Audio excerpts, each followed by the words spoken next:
Hey people, a little bit of change of plan for the video today. I did have something really cool planned for you, but due to lockdown, due to the weather and just other things really, I couldn't quite get it all together for this weekend. But instead of bringing you nothing, I thought I'd bring you a little rundown of stuff that I like to have in my garage that I think are a good investment for just starting out in biking. Or if you just want to add some stuff to your workshop or think, you know what, there's some bits I want, some bits I might need. This just kind of gives you an insight into what I have and what I think is really useful. Right, one of the first things I like to have on me is definitely some sort of tyre gauge. Now you haven't got to go out and spend loads of money, as always with these things, but with tyre gauges I do tend to find that the more money you spend, the more accurate they get, and if your tyre gauge isn't accurate then they're pretty much pointless. You can go with a sort of analog one like this. Obviously this is a Bike Tech one. This is a case of just obviously put into the valve and then obviously gives you your PSI reading. Really great. Go on track days, a lot of people will have these, and this was fine for a long time. I use this, no issues whatsoever. What I have recently, I was about to say purchased, it was a Christmas present, is one of these, which is a Michelin double barrel foot pump, but it also has the gauge on there. Now I found out about these on my last track day at Snetterton. It turns out that most people were running one of these and they're absolutely brilliant. Really quick to pump stuff up. The gauge is really accurate. You've got a little button on top for letting out PSI. Really handy bit of kit. And it's one of those things, PSI, people overlook it. Don't. Tyre pressure in motorbiking is a huge deal. It can really change your ride. You can spend thousands of suspension and whatever else you want to spend. If your tyre pressures are out, pointless. With the RSV4 I discovered this the hard way. It was as much my fault, to be honest. It wasn't anyone else's fault. It was just something I overlooked. I've been biking a while now, and for a long time with this bike, most of last year actually, I just couldn't get the handle right. It just felt weird, it felt vague. It wasn't bad by any means, it just, something was missing and I wasn't quite sure what it was. I looked at suspension, I looked at this, and the one thing I didn't check, stupidly I know, was tyre pressure. I took it and had a look, and I found out that the front tyre was actually on about, I think about 24 PSI, if memory serves me right, and the rear was on about 30. So they were really low, and I felt so stupid because I'd been totally getting wound up about it. I didn't know what was going on with it, and it was something as stupid as tyre pressures. I put some air in, put them back up to what I normally ride at. I think at the moment I'm riding at, I think it's about 34, 36, and bike felt instantly what it should have been. And I laughed about it. You got to laugh about these things, but it was so annoying just to know it was something as stupid as PSI in my tyre that was ruining my rides and ruining the feel of this bike. But it just goes to show you, do not overlook the little things. Sometimes something like PSI can make the world of difference. So definitely worth getting one of them, or even one of these. But tyre pressures, keep on top of them, they do make a massive difference. The next thing, which I'm kind of surprised about, that a lot of people don't use anyway, is earplugs. I don't know if you had to pick these up on camera or not.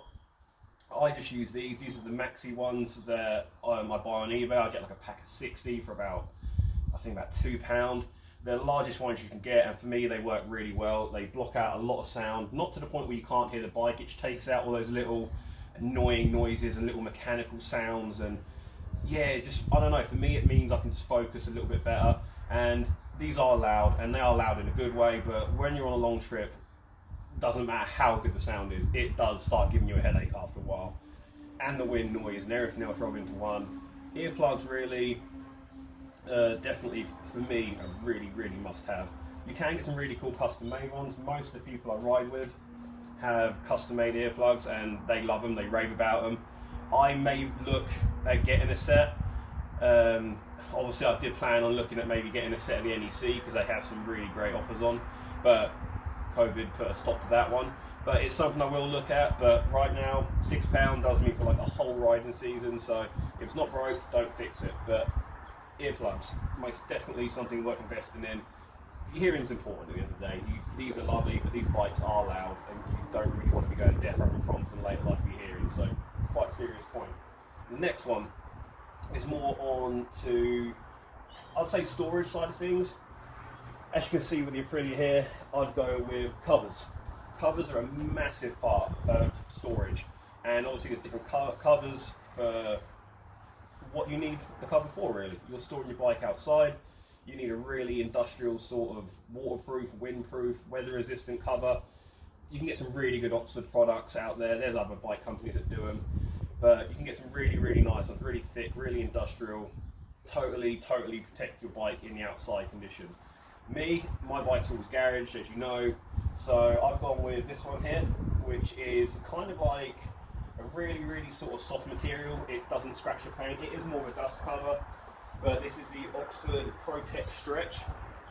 I think this was about $39.99 or something. Really, really nice cover. Fits lovely on the Aprilia. It kind of hugs the bike, but it's super soft.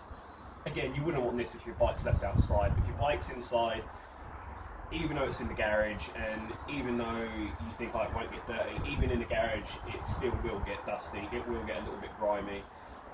It's not a mad deal. I mean, you can come in here and polish it. It's something to do over winter when you can't go out and ride in times like this. But these do help. Just keep all the grime off it, keep it looking fresh for when those days come. You whip the cover off and off you go. So definitely a cover, whether it be an indoor cover, an outdoor cover, get a cover, because they are seriously worth having. The next one, which is very, very important, which a lot of people struggle with. I don't see why people don't have these more often. A lot of people who have been biking for a while do. It is one of these, which is a trickle charger. Now, a lot of people who store their bike over winter, like myself, I'm a fair weather rider. I don't mind admitting it. I don't go out in the cold. I've done that when I was younger. It's something I'm not really interested in doing anymore. So when the bikes are here, the best thing to do is just stick on a trickle charge. Most of the bikes nowadays, I know with the Aprilia, it came inbuilt with a trickle charger connection point, which is really, really good. So this literally plugs straight in. It just keeps your battery optimized, really. It keeps it nice where it needs to be, so when summer comes you aren't going to turn it over and it's not going to start, and then you've got to try bump start it, or you might end up having to buy a new battery, because batteries for these are not cheap, especially with stuff like the Aprilia. They are not cheap. I mean, I'm sure they're not too bad compared to some out there, because they're not the lightweight batteries, but still, if you haven't got to spend the money, why would you want to, when you can buy one of these, and you know, when summer comes, you're going to be able to start it up on the bike. They're relatively cheap. You can get them now for about £30. I've got two, one for the GSXR track bike, because obviously the track bike does spend a lot of time in the garage, so that's always plugged in. The Aprilia's been plugged in, started up first time the other day without any issues whatsoever. So trickle charger, for the money they are, worth getting. Really, really are. Another thing I definitely encourage people to buy is paddock stands. You can see here I've got the rear paddock stand on the Aprilia. I love this paddock stand. It is crazy light. It's really easy to get on and off by yourself, which is a massive plus point for paddock stands. Front paddock stand, you can see here. Again, you haven't got to spend a lot of money on these things. You go to somewhere like the motorbike show in the NEC, you can get some really, really good deals. I'd probably suggest waiting if you can for that sort of show, because I think last year I got the front paddock stand and the rear paddock stand. I think combined it was about £50 to £25 for the front and back, which is a really, really good deal for some quality paddock stands. They have no end of uses, really. I mean, they're really, really handy. You're at the track, you need to come in, put your bike on the stand, put the tyre warmers on it. You're at home, you can literally put it on the stand, and then you can do your chain with ease, which is obviously a really important part of maintenance. Even storage in the garage, it keeps the tyres off the floor, which is quite important. You don't want to get that flat spot on your tyres if you're storing it for a long period of time. Paddock stands, if you can, definitely pick some up. There's loads kicking out there, even on the second-hand market. As long as they fit, there'll be no problem whatsoever. Most are universal. You've just got to make sure that, obviously, if you've got anything special like a Gigetti with a single-sided swing arm, it can get a little bit complicated. But if you've got a traditional swing arm, you can get the bobbins on the back, slide in, lift it straight up, nice and secure. So that's a rundown of the essential stuff I have in my garage, or the stuff I class as essential to a certain extent, but the stuff I like to have that just make my biking experience a little bit better, and things that I think that you will benefit from. Thank you very much for watching. There is way more content coming. There is some big stuff planned. I've got a list of bikes, really cool ones, so you're going to want to stay tuned for that, and you're going to want to check out what's coming. Apologies for not being able to get the video out I wanted. Hopefully this fills a little bit of the gap. But yeah, stay with me. Thank you again once for the support. It's been really awesome, but definitely some cool stuff coming your way. Take care.